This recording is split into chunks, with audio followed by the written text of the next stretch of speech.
people are asking me about my status elites tweet. I've been thinking a lot about status versus wealth recently. The reason I've been thinking about status versus wealth is because I think deep down, all of us want to be free. Everybody wants to be free. Nobody wants to be told what to do or how to live their life according to anybody else. And one of the kind of the easiest path to that freedom, to get rid of a certain set of troubles, to get rid of the money problems, is money. So even though most people will say they're above it, or they don't need it, or it's not part of happiness, I don't think the world would be a worse place if we made everybody richer. And I don't mean in the sense that we double the money in their bank accounts. That's just a nominal thing, but I mean like a real thing. Like if everybody had a nicer house and we could make it environmentally conscious, and everybody had a nicer car and we could make an electric car, and everybody had enough food on the table, and if everybody had reliable, high-quality internet and bandwidth, whatever they had, if they had 2x of it, the world would be a better place. I don't think the world would be a worse place. So I think overall, making everybody richer, and I'm not even talking about socialism, I'm not talking about redistribution, I'm just saying everybody richer would be a good thing. And wealth is a positive-sum game. The reason businesses work, the reason Silicon Valley works, is because we can get together, create a product or service, and create more value and more wealth than before we found it. So this positive-sum game of capitalism, I think, gets a bad rap. And so I don't think there's anything wrong with wanting to be wealthy. The problem is that people they signal against wealth. They talk about how money is the root of all evil, or they say, oh, I'm beyond wealth, I don't want wealth, or they attack income inequality and so on. And a lot of this is people just status signaling. They're trying to gain status in the eyes of the tribe, saying, look, I'm looking out for the entire tribe, not just the few people who are getting ahead. And what I don't like, and status signal is needed to some extent. You just can't have the oligarchs run the world. You have to have other hierarchies besides a money-based hierarchy. A money-based hierarchy rather than oligarchy. So you want other ways to order people other than oligarchy. Obviously, there are many more things that have merit. But I find that many of the others are zero-sum games. Whereas with wealth, we can all be wealthy. All of us, imagine if the entire world, imagine if everybody in the world was a hardware engineer or software engineer, right?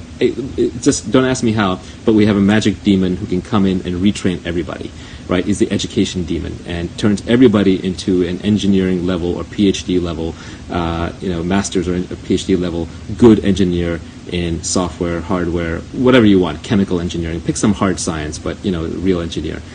I guarantee you that within 5 years, the robots would be doing all the work in the world, and we would be living with massive wealth and abundance, and we would all be better off. So why not? Why shouldn't we go for that? So recently I've been thinking a lot about wealth or status, because one of the things that annoys me about status, and status is the currency that politicians and academics and journalists move in, it's a zero-sum game where for me to be higher status than you, you have to be lower status than me, or vice versa. The thing I don't like about the status game is that one of the ways they seek status is by attacking wealth. And I think it's great to basically create wealth for all of us, abundance. And one of the things, one of the reasons why I get on Periscope is because honestly, I want to tell people whatever I know about how to make money in an ethical, honest, positive, non-zero-sum kind of way. So that is a goal of mine, and I've been working on a related tweet storm. But anyway, someone's saying make sure only the people who own the robots see the wealth. Well, I mean, at some point, something becomes so abundant that everybody has it by default. At some point, human society became so advanced that we decided to have roads and sidewalks, and now everybody benefits from road and sidewalks, whether or not they're part of the system or not. So I would say overall, wealth creation, if done right, if done in a non-monopolistic way, can make everybody rich. No, Jackie Akfi says wealth is relative.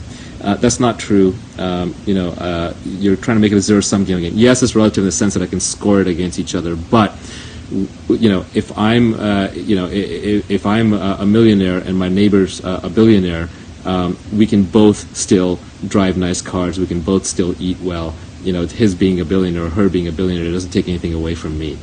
So you have to get out of that relative mindset, because if you get into that relative mindset, you're always going to hate people who do better than you. You're always going to be jealous. You're going to be envious of them. And they'll sense that when you try and do business with them. When you try and do business with somebody, and if you have any bad thoughts about them, or any judgments about them, they will feel it. Humans are wired to kind of feel what the other person deep down inside feels. Don't think you're so clever that you can hide it. So to the extent that you have distaste or malice in your heart for someone that you're trying to do business with, if you resent them, they're not going to want to do business with you. And so literally, being anti-wealth will prevent you from becoming wealthy, because you will not have the right mindset for it, you won't have the right spirit, and you won't be dealing with people on the right level. So be optimistic, be positive. It's important. Optimists actually do better in the long run.